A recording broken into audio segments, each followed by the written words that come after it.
Pucuk manis permatang budi, pucuk purut digetus rusa, yang manis bernama budi, yang indah bernama bahasa. Terima kasih diucapkan kepada pengacara majlis yang petah berbicara. Kombinasi para jurinya Arif lagi bijaksana sebagai penegak keadilan. Penjaga masa yang setia dengan detiknya, rakan-rakan seperjuangan, dan seterusnya hadirin hadirat yang saya kasih sekalian. Assalamualaikum warahmatullahi wabarakatuh dan salam sejahtera pembuka bicara. Berdirinya saya di atas persada indah tidak lain dan tidak bukan kerana ingin menyampaikan sebuah pidato yang bertajuk Sukan Memartabatkan Negara.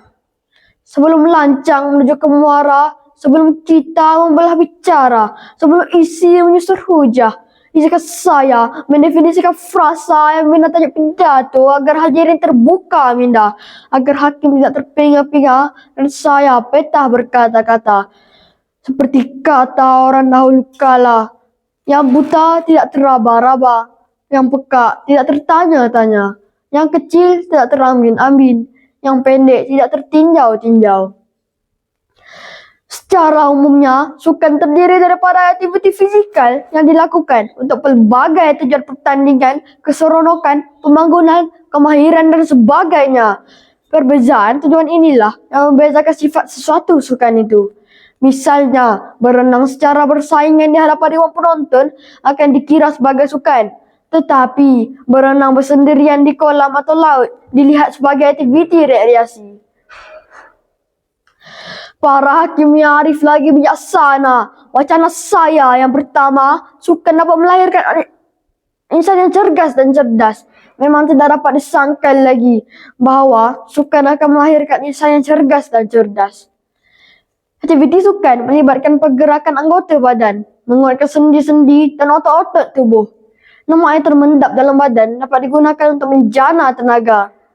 Aktiviti sukan juga dapat membantu proses perpuluhan dan menghilangkan panas badan.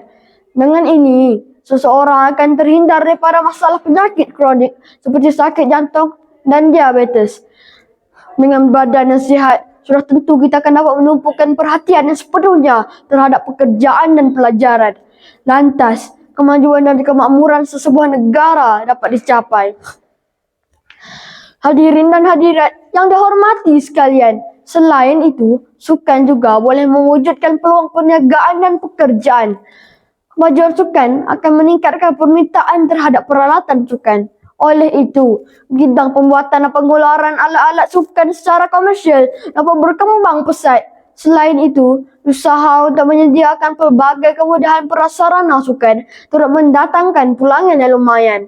Misalnya, untuk membina stadium, kolam renang bertaraf antarabangsa menyebabkan peluang perniagaan terbuka luas kepada kontraktor dan pembekal bahan binaan.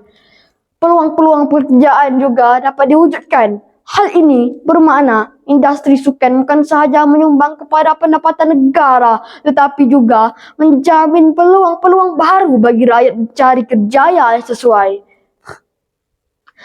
Hadirin dan hadirat sekalian, di samping itu, sukan juga dapat membawa perpaduan dalam kalangan masyarakat berbagai kaum.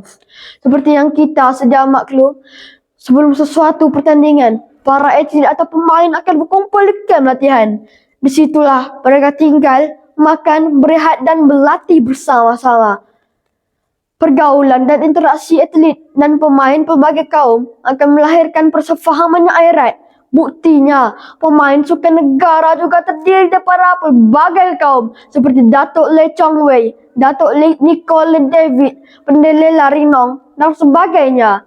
Hal ini menunjukkan bahawa sukan negara tidak hanya melibatkan satu kaum sahaja, tetapi melibatkan pelbagai kaum yang akhirnya akan menyebabkan semua kaum sentiasa bersatu hati dalam memajukan sesebuah negara. Hadirin dan hadirat yang saya hormati sekalian, sebelum saya mengundur diri, saya menyusun 10 jari mohon maaf sekiranya ada terkasar bahasa, tersalah kata atau tersilap bicara. Saya akhiri pidato saya ini dengan serangkap pantun. Burung untat, burung terpuang, hingga berehat di pohon cemara.